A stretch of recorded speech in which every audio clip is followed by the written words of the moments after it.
In the small town of Meadowbrook, honesty was more than a virtue. It was a tradition. The townspeople believed that a man's word was as valuable as gold. But among them lived a teenage boy named Arham, who often found himself bending the truth for convenience. He wasn't wicked. He simply thought that small lies never hurt anyone. Arham lived with his widowed mother, Mrs. Noreen, who worked tirelessly as a seamstress. She believed in raising her son with good values. Every night, she told him stories about the importance of truth. Arham listened, but he never fully understood why honesty mattered so much. One chilly winter morning, Arham was leaving for school when his mother stopped him. "Arham, don't forget to return Mr. Jamal's money today," she reminded him. "He lent it to us last week for groceries." Arham nodded quickly. "Of course, Ami, I'll give it today."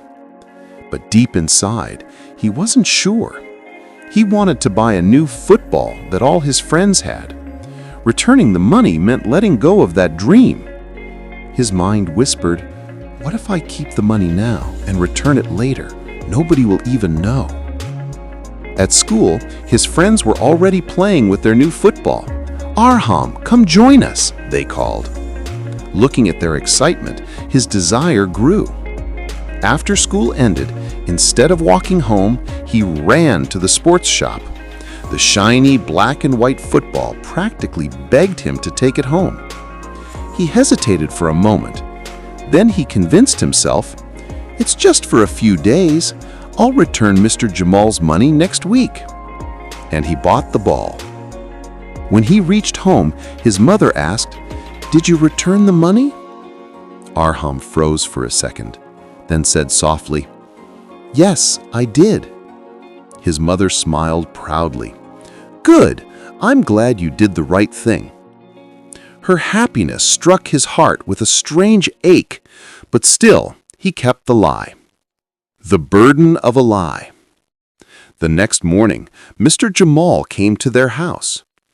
"Noreen Baji," he said politely, "I came to ask about the money. I need it for my wife's medicine." Arham felt his stomach twist. His mother looked confused. "But Arham said he returned it yesterday." He shook his head gently.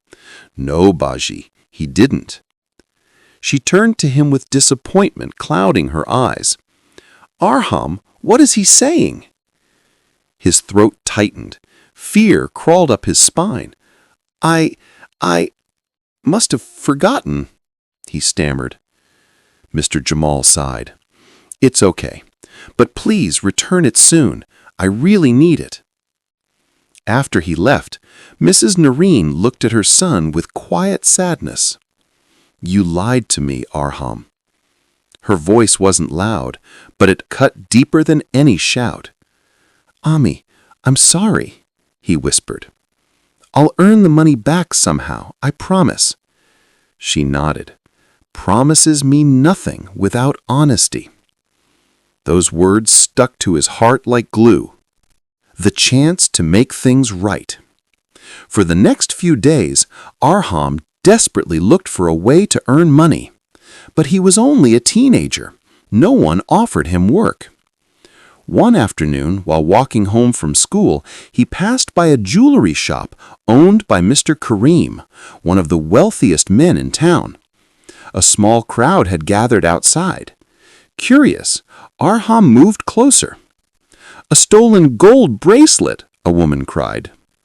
"It was here this morning," the shopkeeper exclaimed. Arham felt nervous but intrigued.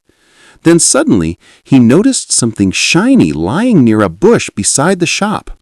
He stepped closer. It was the missing bracelet. His heart raced. He looked around. No one seemed to have noticed it yet. A voice inside whispered again, "If you take it, you could sell it. You could pay Mr. Jamal, buy more things. No one would know." But another voice, deeper, calmer, stronger, echoed in his mind. "Promises mean nothing without honesty." His mother's disappointed face flashed before him. With trembling hands, Arham picked up the bracelet and walked toward the shop. "Sir, I found this outside, near the bush," he shouted. Everyone turned to look at him. The shopkeeper snatched the bracelet from his hand, inspecting it carefully. "Yes, this is it!" he exclaimed. The crowd began to murmur in surprise, but instead of appreciation, suspicion filled their eyes. One man pointed at Arham. "How do we know he didn't steal it and is pretending to return it now?" "Yes," someone else agreed. "Maybe he got scared and is trying to act innocent." Arham's face burned. He opened his mouth to defend himself, but before he could speak, a firm voice called out, "Enough!" It was Mr. Kareem.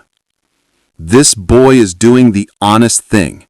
Give him the respect he deserves."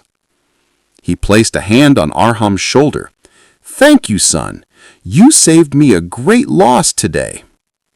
The people fell silent. Arham felt warmth spread through his chest, a feeling he hadn't felt in a long time. It was pride, but the good kind, the pride of doing what was right. Reward of honesty. Later that evening, Mr. Kareem visited Arham's house. "Noreen Baji, your son showed remarkable honesty today. I want to reward him." Before Arham could refuse, Mr. Kareem handed him an envelope. Inside was 5 times the money Arham owed Mr. Jamal. Arham's eyes widened. "Sir, I didn't do it for a reward." He smiled. "And that is exactly why you deserve it." His mother looked at him with tears of pride in her eyes. "Arham, I'm proud of you." Arham immediately returned the borrowed money to Mr. Jamal, who blessed him warmly. That night, he placed the new football aside and held his mother's hand. "Ami," he said softly, "I understand now. Honesty truly is the best policy. Lies only bring trouble, but truth brings peace." She kissed his forehead. "Yes, my son. Truth may be hard at first, but it always leads to the right path." Arham vowed never to lie again, and this time he truly meant it. Moral: honesty is the best policy. Truth may seem difficult, but it always leads to peace, respect, and long-lasting trust.